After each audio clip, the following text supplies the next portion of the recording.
Ventilator क्या है? Italy में 93 साल बूढ़े के हॉस्पिटल में सेहतयाब होने के बाद हॉस्पिटल इंतज़ामिया ने उसे बताया कि एक दिन के लिए वेंटिलेटर की कीमत अदा करें। बूढ़ा आदमी ये सुनकर रोने लगा और रोने की वजह पूछी गई तो बूढ़ा आदमी बोला, मैं इसलिए रो रहा हूँ कि 93 सालों से खुदा का दिया हुआ सांस ले रहा हूँ, लेकिन मैंने इसके लिए कभी कीमत अदा नहीं की। आज मैं एक दिन के लिए वेंटिलेटर इस्तेमाल किया और मुझे इसके $500 देने पड़ रहे हैं। क्या आप जानते हैं कि मैं खुदा का कितना मकरूज़ हूँ?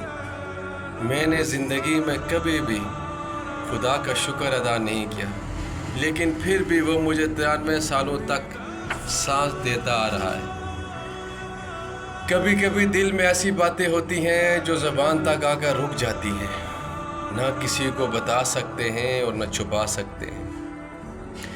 दिल में जो दर्द होता है सिर्फ वो दिल ही जानता है, और वो रब जो दिलों का हाल जानता है। कुछ बातें अल्फाज नहीं बनते, बस आंखों में नमी बनकर ठहर जाती हैं, सजदों में आह बनकर निकलती हैं। बस सब्र रखो, दुआ रखो और यकीन रखो, जो सब्र करते हैं वही रब के सबसे ज़्यादा करीब होते हैं।